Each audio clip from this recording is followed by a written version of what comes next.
Price the lord. Mizpah reformation church சார்பாக உங்கள் யாவரையும் இந்த மகிமையின் நேரம் நிகழ்ச்சிக்கு வரவேற்கிறோம். இன்றைக்கு போதகர் ரெவரண்ட் ஜேக்கப் ராஜ் கபூர் அவர்கள் உங்கள் மத்தியில் ஆழமான சத்தியத்தோடு உங்களை சந்திக்கும்படியாக வந்திருக்கிறார். தேவன் வெளிச்சமாய் இருக்கிறார். இயேசு கிறிஸ்து இந்த உலகத்துக்கு வெளிச்சமாய் இருந்தார். ஒருவன் இயேசு கிறிஸ்துவை பின்பற்றினால் நாமும் இந்த உலகத்துக்கு வெளிச்சமாய் மாறுவோம் என்று நம் மத்தேயு, மார்க்கு, லூக்கா எல்லா இடத்துலையும் நம்ம பார்க்கிறோம். யோவான்லையும் அதே தான் சொல்லப்பட்டிருக்கிறது. இயேசு கிறிஸ்து இந்த உலகத்துக்கு வெளிச்சமாய் வந்தார் என்று நாம் பார்க்கிறோம். இந்த வேளையில் இந்த நிகழ்ச்சியை பார்த்து கொண்டிருக்கிற ஒவ்வொருவருடைய வாழ்க்கையிலும் தேவன் அந்த வெளிச்சத்தை நம்ம மேல உதிக்க பண்ண போகிறார். நம்மளுடைய எல்லா பிரச்சனைக்கும் தேவன் இன்றைக்கு ஒரு பதிலை கொடுக்க போகிறார். தொடர்ந்து இந்த நிகழ்ச்சியை பார்த்து ஆசீர்வாதத்தை பெற்றுக்கொள்ளுங்கள். ஆமேன்.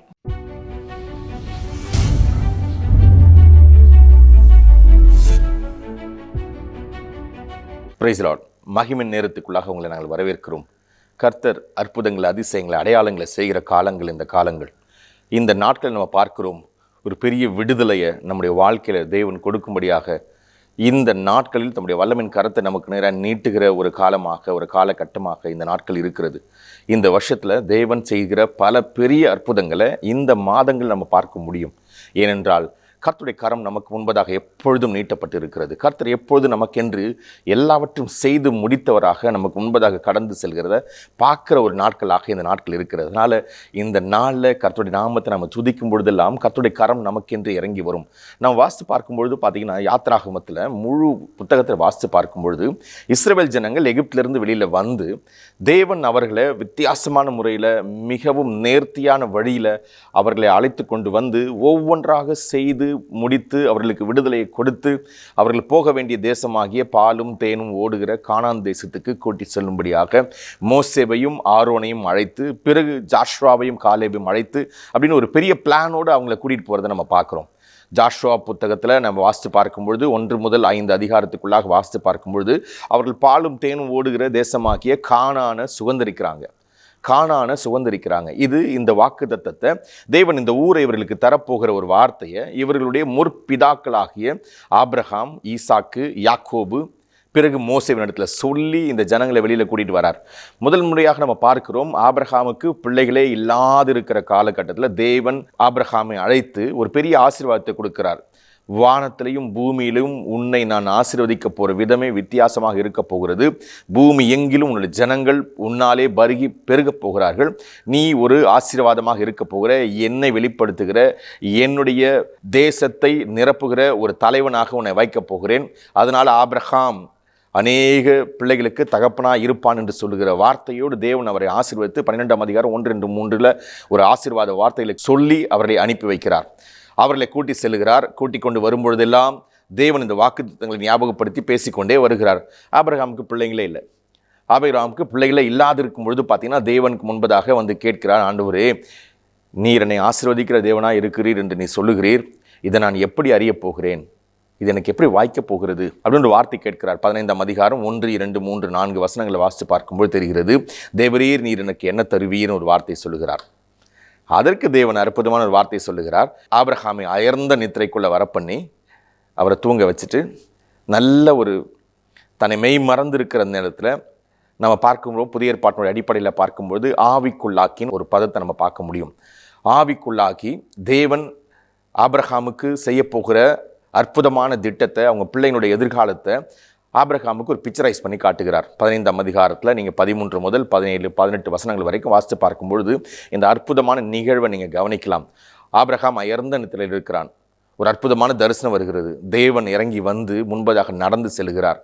அந்த தரிசனத்தில் தேவன் சொல்லுகிறார், உன் ஜனங்கள் தங்களை அல்லாத புறஜாதி தேசத்தில் 400 வருஷம் அடிமைகளாக இருப்பார்கள். பிறகு நான் என்னுடைய வல்லமையின் கரத்தினாலே அவர்களை விடுவித்து வெளியில் கூட்டிகிட்டு வந்து பாலும் தேனும் ஓடுகிற தேசமாகிய கானான் தேசத்தை உனக்கும் உன் சந்ததிக்கும் தருவேன்னு சொல்லி வாக்குத்தத்தம் கொடுக்கிறார். இந்த வார்த்தை பிரகாரமாகவே, இந்த வார்த்தையில் சொல்லப்பட்ட ஒவ்வொரு உண்மையான நிகழ்வு பிரகாரமாகவே ஆபிரகாமுடைய சந்ததிக்கு நடந்தது.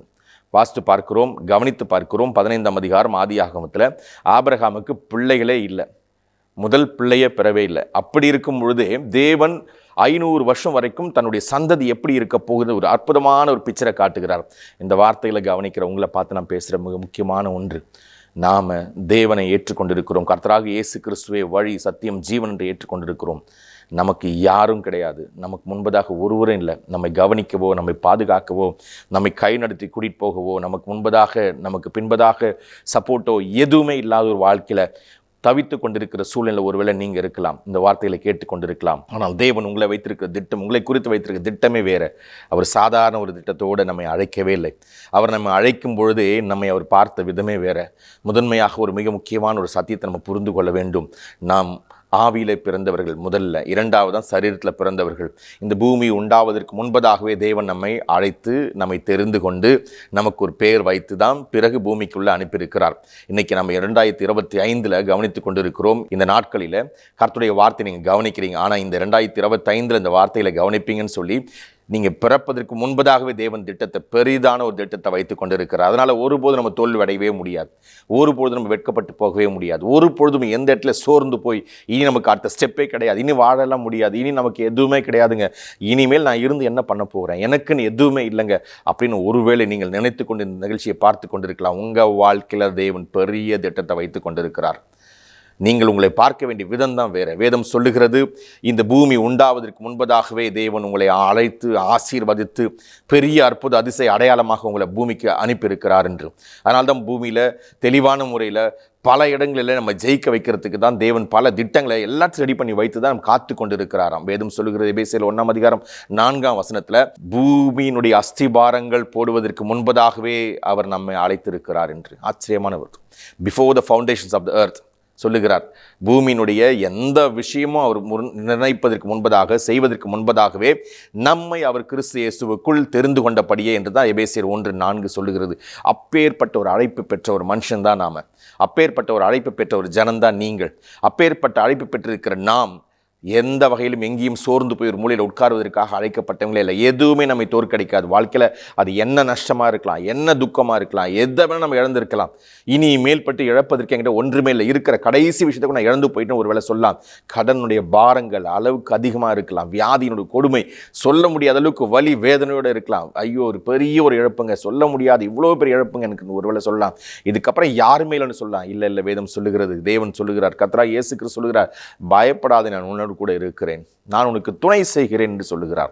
இது ஆச்சரியமா இருக்கும். இது மோசேவின் இடத்தில் சொல்லுகிறார். யாத்திராகமத்தில் 3 சொல்ல, பயப்படாதே, நான் உன்னோடு கூட இருக்கிறேன், நான் ஆபிரகாமோடும் ஈசாக்கோடும் யாக்கோபோடும் இருந்தது போலவே நான் உன்னோடு கூட இருக்கிறேன், பயப்படாதுன்னு சொல்லுகிறார். ஜாஷுவா புத்தகத்தில் 1 4, 5, 6 வாசித்து பாருங்க. பயப்படாதே, நான் மோசேவோடு இருந்தது போல நான் உன்னோடு கூட இருப்பேன். இப்படி அற்புதமாக சொல்லுறார். மறுபடியும் சொல்லுகிறார், பயப்படாதே, உன்னை குறித்த ஒரு பயம், திகில் மக்களுக்கு ஏற்படும் சொல்லுகிறார் மோசேவின் இடத்துல. மோசே சொல்லுகிறார், இல்லை ஆண்டவரே, அவங்க யாரும் என்னுடைய பேச்சு கூட கேட்க மாட்டாங்க, அவங்க எல்லாம் அடிபணிய மாட்டாங்க, எனக்கு அவங்க கவனிக்க மாட்டாங்க என்னுடைய வார்த்தைகளை. ஏனென்றால் நான் எல்லா வகையிலுமே நான் அவங்களுக்கு முன்பதாக நிற்க தகுதி இல்லாதவனாக இருக்கிறேன். ஒருவேளை பல முறை இதை நீங்கள் மோசே சொல்வதை கேட்க முடியும். ஆனால் தேவன் சொல்ல, பயப்படாதே, நான் உன்னை பெருமைப்படுத்துவேன், உன்னை குறித்து தான் பயம் அவர்களுக்கு ஏற்படும், உன் பேரை நான் பிரசாபப்படுத்துவேன், நான் உன்னை மகிமைப்படுத்துவேன். உண்மையிலே அப்படி நடந்துச்சு. ஜாஷுவாவுக்கு அப்படி நடந்துச்சு. வேதம் முழுசும் நீங்கள் வாசித்து பார்த்தீங்கன்னா, யாத்திராகமும் லேவியராகவும் என்னாகவும் உபாகமத்தை நீங்கள் முழுசாக வாசித்து பார்க்கும்போது, ஜாஷுவா புத்தகம் வரைக்கும் செக் பண்ணி பார்த்தா, ஜாஷுவாவுக்கும் மோசஸ்க்கும் தேவன் அப்பேற்பட்ட அற்புதமான அதிசயங்களை, அடையாளங்களை செய்யக்கூடிய அவங்க வார்த்தைக்கு வல்லமையை தேவன் கொடுக்கிறத பார்க்கிறோம். ஒவ்வொரு முறை நடக்கிறது. அதனால் சொல்கிறேன், தேவன் நம்மை அழைத்திருக்கிறார். எதை குறித்தும் கவலைப்பட வேண்டிய அவசியம் நமக்கு இல்லவே இல்லை.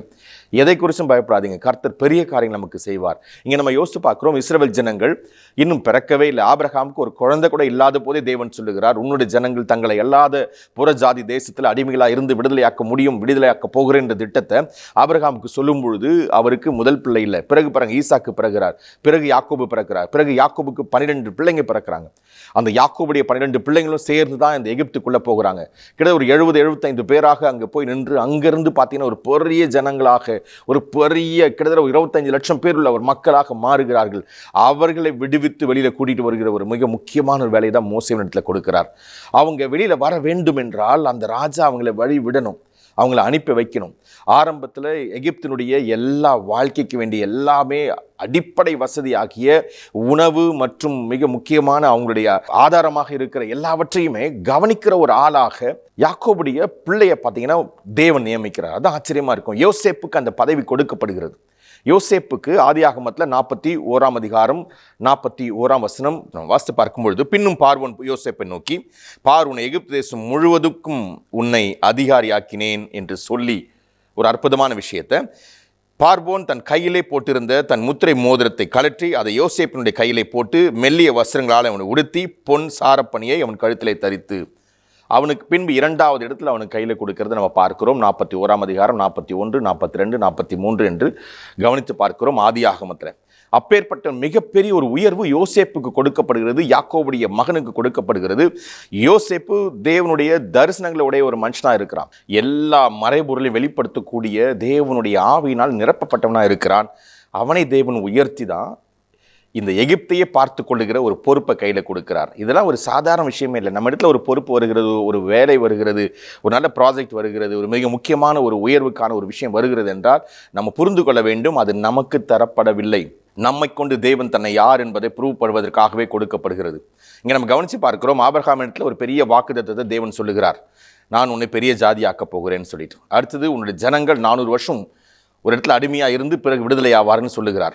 ஸோ இது இரண்டையும் சுமந்து கொண்டிருக்கிற ஒரு ஜனமாக ஈசாக்கை நம்ம பார்க்குறோம்.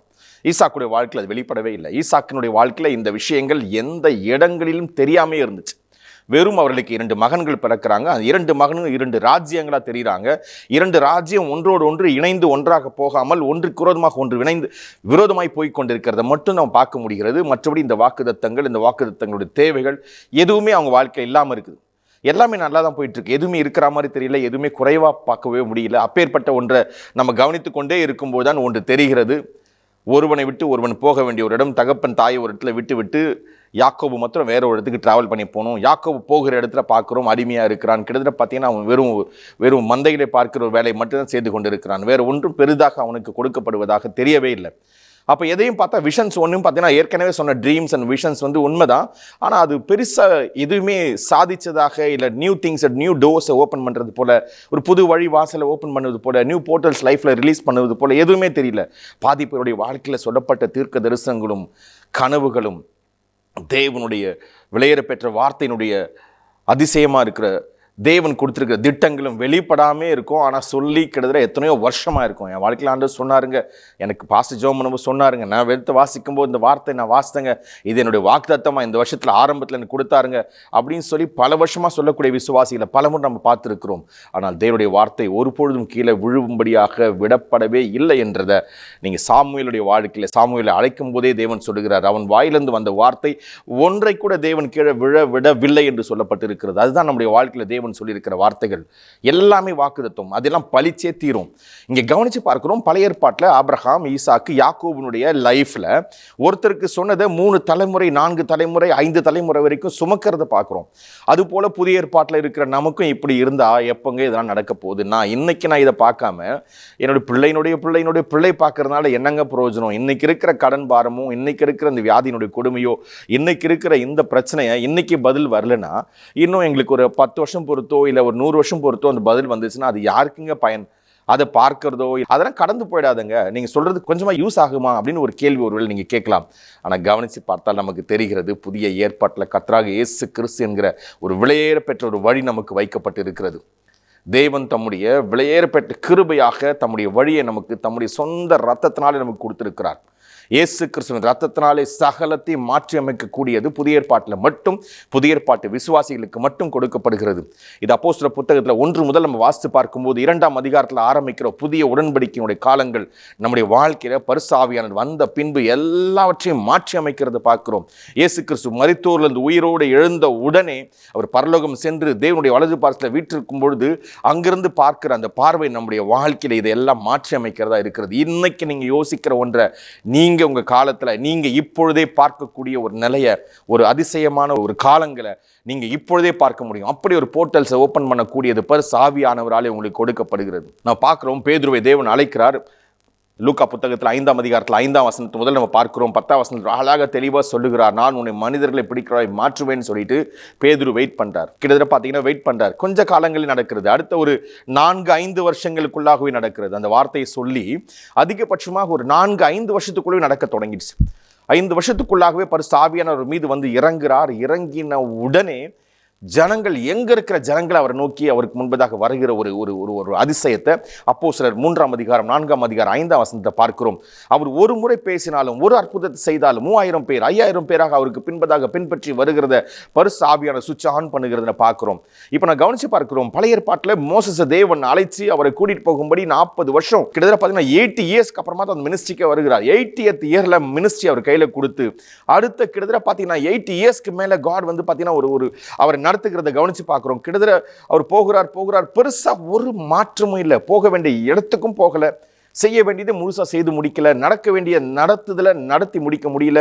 மக்கள் ஒரு பக்கம், தேவன் ஒரு பக்கம், எதிர்க்க ஒரு பக்கம், எல்லாமே பார்த்தீங்கன்னா அவருக்கு சுற்றி சூழ்நிலை எல்லாமே மாறி இருக்கிறத பழைய ஏற்பாட்டில் பார்க்கிறோம். ஆனால் புதிய ஏற்பாட்டில் பார்க்கிறோம், இதே அழைப்பு போலவே இதே அதிசயமான தேவன் அழைத்து அவர்கள் கையில் அதிகாரம் கொடுத்து இந்த ஜனங்களை அழைத்து செல்லும்படியே உங்ககிட்ட எல்லாமே கொடுக்குறேன்னு சொல்லி தான் மத்தேயு 10ஆம் அதிகாரம் லூக்கா 9ஆம் அதிகாரத்தில் சகல ஜனங்களையும் சகல வியாதிகளையும் சுகப்படுத்தி அவர்களை விடுவித்து பிசாசுடைய எல்லா ரோகங்களிலிருந்து பிசாசுடைய எல்லா தந்திரங்களிலிருந்து காப்பாற்றி அழைக்கும்படியாக நான் உங்களுக்கு அதிகாரம் கொடுக்கிறேன்னு சொல்லுகிறார் அப்போஸ்தலராகிய 12 சீஷர்களுக்கு இயேசு கிறிஸ்து. அந்த ஒரு அதிகாரம் பரிசுத்த ஆவியானவர் அவங்க மேல வந்ததுக்கு அப்புறமா பலிக்கிறத நம்ம பார்க்க முடிகிறது. அந்த அதிகாரங்கள் செயல்பட தொடங்கின உடனே எங்க இருக்கிற ஜனங்களை உங்களை பின்பற்றி வருகிறத பார்க்கிறோம். நாம் பார்க்கிறோம் மத்தேயு 10ஆம் அதிகாரம் லூக்கா 9ஆம் அதிகாரம் தம்முடைய 12 சீஷர்களை வரவழைத்து சகல அதிகாரங்களை கொடுக்கிறார்.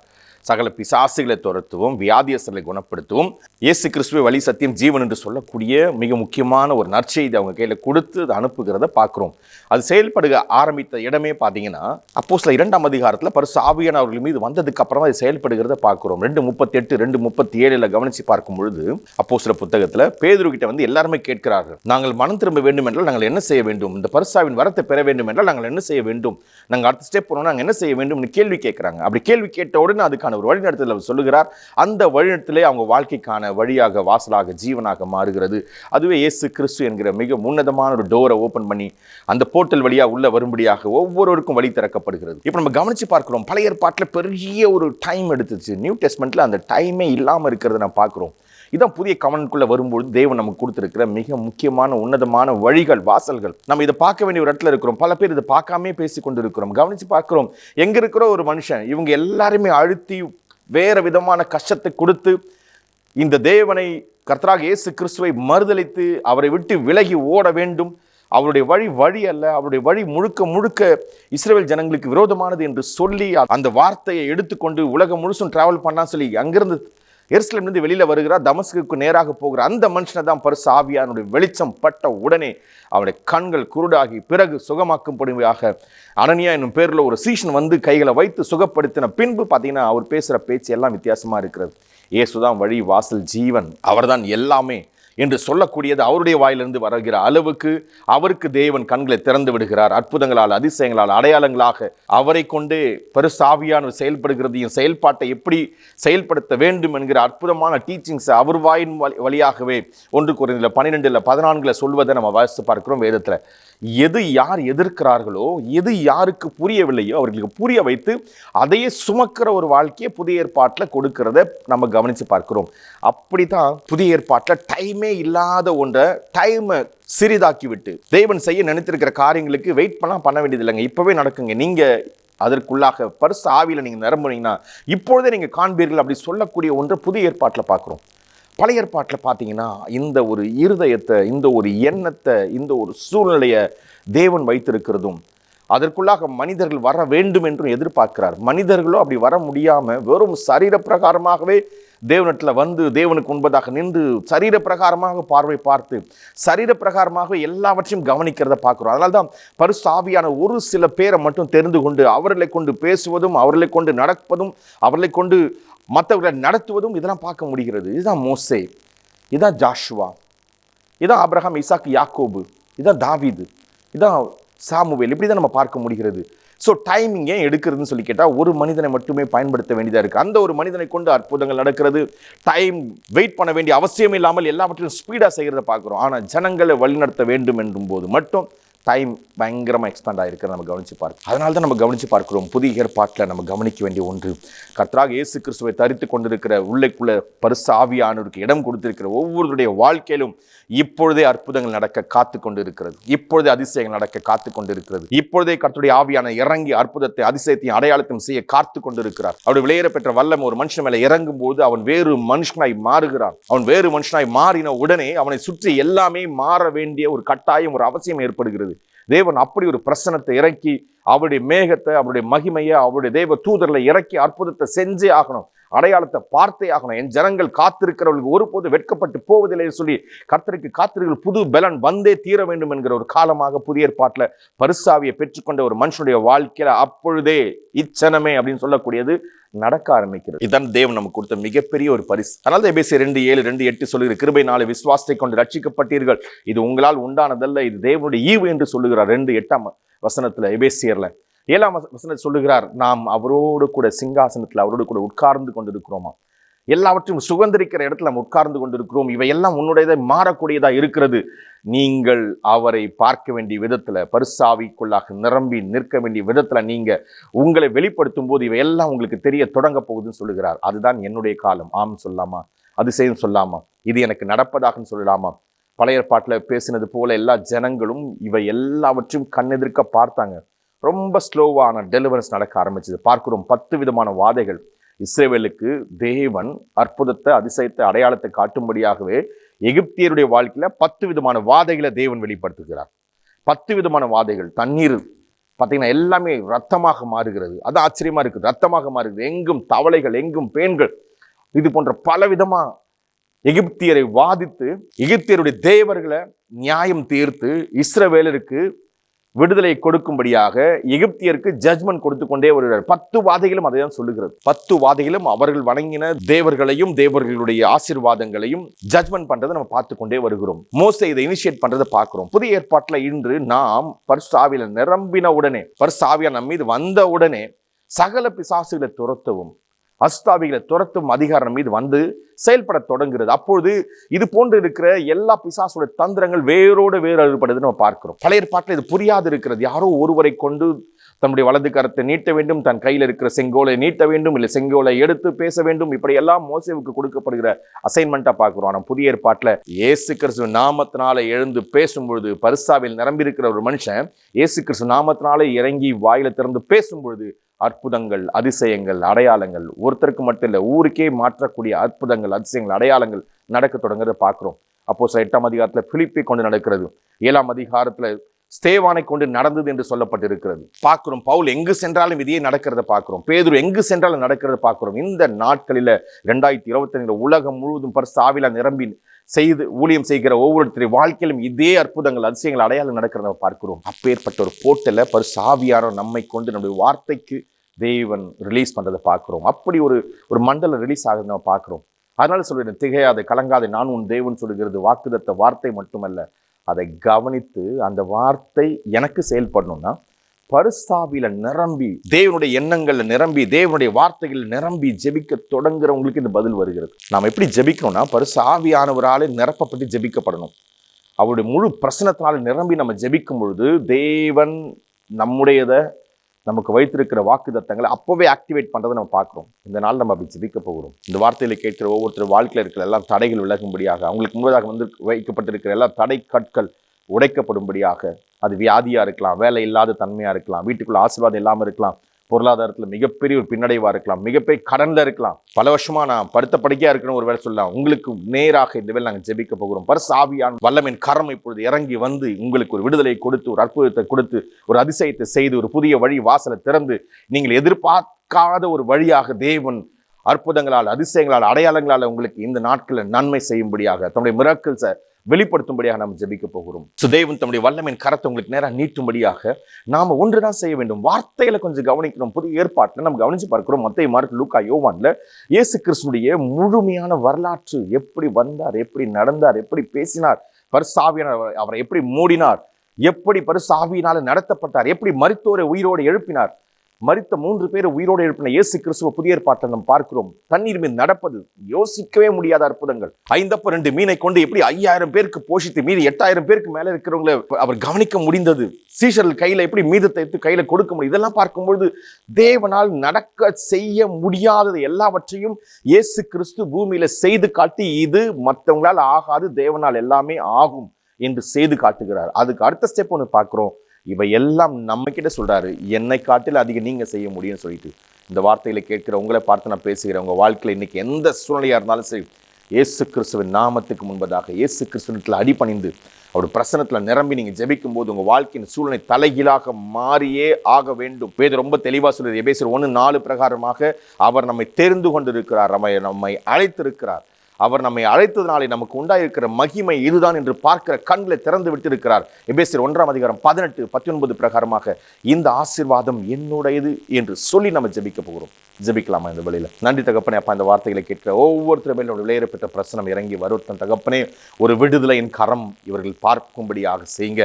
இந்த வேளையில் ஒரு விடுதலை உண்டாவதாக. வியாதியிலிருந்து ஒரு விடுதலை, பிசாசின் பிடியிலிருந்து ஒரு விடுதலை, சூனிய கட்டிலிருந்து ஒரு விடுதலை உண்டாவதாக. அப்பா, வேலை இல்லாமல் வேலையை பிடித்து வைத்துக் கொண்டிருக்கிற, வேலையை தடுத்து கொண்டிருக்கிற, வேலைக்கு போக முடியாமல் இருக்கிற சூழ்நிலை கொடுக்கிற எல்லா பிசாசுடைய தந்திரங்கள் நிர்மூலமாகட்டும். அப்பா, இந்த வழியில உம்முடைய வெளியேற பெற்ற வல்லமின் கரம் இவர்களுக்கு முன்பதாக சென்று கொண்டு செவ்வையாக்கட்டும். எல்லா வியாதியின் படுக்கைகள் இயேசு கிறிஸ்து நாமத்தினால் இப்பொழுதே சுகம் என்று சொல்லுகிற அந்த வார்த்தை கேட்டவுடனே சுகம் வருவதாக நான் ஜெபிக்கிறேன் தகப்பனே.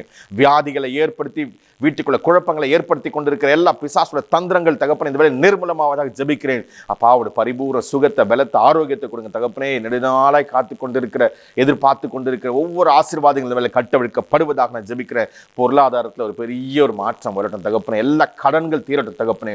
நமக்கு நன்றி சொல்கிறோம் அப்பா. எல்லா விதமான அடிமைத்தனத்தில் ஏற்படுத்துகிற எல்லா குடிப்பழக்கங்கள் மற்றும் தகப்பனே எல்லா விதமான தவறான பழக்கங்கள்லாம் இயேசு கிறிஸ்து நாமத்தினால் இப்பொழுதே அடிமைத்தனத்தில் ஆபத்திலிருந்து ஒரு விடுதலை உண்டாவதாக நான் ஜெபிக்கிறேன் தகப்பனே. சுகம் உண்டாவதாக. நம்முடைய வெளியேற பெற்ற பரிசு ஆவியானவர் ஒவ்வொருவரும் தொடுவீராக, ஒவ்வொரு மீது இறங்கி வருவீராக நான் ஜெபிக்கிறேன். ஒவ்வொருவரும் மறுரூபப்படுத்துவீராக, ஒவ்வொருவருக்கும் வேறே மனுஷர்கள் என்று சொல்லுகிற வாழ்க்கையை உண்டு பண்ணுவீராக. இயேசு கிறிஸ்து நாமத்தில் ஜெபிக்கிறோம் நல்ல பிதாவே. ஆமேன், ஆமேன். Glory be to God. தேவன் நமக்காய் இந்த நாட்களில் அவர் வைத்திருக்கிற அந்த விடுதலையின் வார்த்தைகளை கேட்டோம். அந்த ஆழமான சத்தியங்களை நாம் கேட்டோம். பரிசுத்த ஆவியான நிறைவு ஒரு மனுஷனை நிரம்பும் போது, அவன் அதில் நிரப்பப்படும் போது அவன் வேறே மனுஷன் ஆகிறான். மறுதளித்த பேதுருதான், எல்லாவற்றுக்கும் முந்தினவாய் காணப்பட்ட பேதுருதான். ஆனால் பரிசுத்த ஆவியான நிறைவு அவனை நிரப்பப்படும் போது பேதுரு நிழல்பட சுகம் உண்டானதான். சவுல் என்று காணப்பட்டவன் மெஸ்ஸையா என்பதை வார்த்தையை அவனால் ஏற்றுக்கொள்ள முடியவில்லை. ஆனால் பவுலை கொண்டு பல அற்புதங்கள், அதிசயங்கள் அவனுடைய உருமால்களையும் கச்சைகளையும் தொட்டபோது சுகங்கள் உண்டானதா. இப்பேற்பட்ட அற்புதமான அதிசயமான நிறைவுதான் நம்மை பரிசுத்த ஆவியான நிரப்புதலால் நம்ம நிரப்பப்படுகிறவர்களாய் நாம் காணப்படுகிறோம். அவருடைய நிரம்புதல், நம்மை நிரப்பப்படும் போது, நாம் அதில் நிரம்பும் போது நாம் வேறே மனுஷர்கள் ஆகிறோம். இப்பேற்பட்ட சாட்சிகளை தான் நாம் கேட்டுக்கொண்டே வருகிறோம். இந்த பரிசுத்த ஆவியானவர் நம்மை முழுவதுமாய், நம்மை வேறு மனுஷன் ஆகிற வண்ணமாக நம்மை முற்றிலுமாய் அவர் மாற்றுகிறார், நம்மை மாற்றி அமைக்கிறார். அவர் நம்மை தொடும்போது, அவருடைய நிறைவினால் நாம் நிரப்பப்படும் போது, நம் பாத்திரம் நிரம்பி வழியும் போது நமக்குள்ளாய் இருந்து ஜீவநதி புரண்டோடுகிறது. அந்த ஜீவநதி எல்லாவற்றையும் மாற்றி அமைக்கிற ஜீவநதியாக இருக்கிறது. இந்த ஜீவ நதியானது உங்களுக்குள்ளாய் நீங்கள் நிரம்பும் போது, நீங்கள் நிரம்பி வழிகின்ற அனுபவத்திற்குள்ளாய் நீங்கள் செல்லும் போது, உங்களை மட்டுமல்ல உங்களை சூழ்ந்திருக்கிற யாவற்றையும் இது மாற்றுகிறதா இருக்கிறது. அப்பேற்பட்ட நிறைவுக்குள்ளதான் இயேசு கிறிஸ்துவானவர் நமக்காய் இறங்கி வந்து நமக்கான தேற்றவாளனை தந்திருக்கிறார். இப்பேற்பட்ட சாட்சிகள் நாங்கள் கேட்டுக்கொண்டே வருகிறோம். இந்த நாட்களில் இப்பேற்பட்ட வல்லமை உங்களை தொடுகிற வண்ணமாக தான் இந்த ஜெபம் ஏறெடுக்கப்பட்டிருக்கிறது. அவருடைய நிறைவு உங்களை நிரப்பும், முழுவதுமாய் உங்களை நிரப்பும். எங்களுடைய சபையாகிய மிஸ்பா ரெஃபர்மேஷன் சர்ச் என்பது சென்னை பட்டணத்தில் அம்பத்தூர் என்ற இடத்துல புதூர் பகுதியில் பானு நகரில் 22வது அவனியில் அமைந்துள்ளது. எங்கள் சபையில் ஒவ்வொரு வாரமும் புதன்கிழமை இரவு 10 மணி முதல் 12 மணி வரைக்கும் வேத வகுப்பு நடைபெறும். ஒவ்வொரு வெள்ளிக்கிழமையும் இரவு 10 மணி முதல் அதிகாலை 1 மணி வரைக்கும் காத்திருப்பு ஜெப கூட்டம் நடைபெறும். ஞாயிற்றுக்கிழமையில் 2 ஆராதனை உண்டு. முதலாவது ஆராதனை காலை 9 மணி முதல் மதியம் 12:30 மணி வரைக்கும், இரண்டாவது ஆராதனை மாலை 7:30 மணிலிருந்து 9 மணி வரைக்கும் நடைபெறும். எங்களுடைய சபையுடைய ஆராதனை விவரங்கள் மற்றும் ஸ்பெஷல் மீட்டிங்ஸை எங்கள் ஃபேஸ்புக் மற்றும் இன்ஸ்டாகிராம் பேஜ் மூலமாக நீங்கள் அறிந்து கொள்ளலாம். எங்கள் யூடியூப் பேஜாக மிஸ்பா ரெஃபர்மேஷன் சர்ச் என்ற பேஜில் பல தேவனுடைய ஆழமான சத்தியங்களை அப்லோட் செய்துள்ளோம். இதை கேட்டு நீங்கள் ஆசீர்வாதத்தை பெற்றுக்கொள்ளலாம். நாம் மீண்டும் அடுத்த வாரம் சந்திக்கலாம். ஷாலோம்.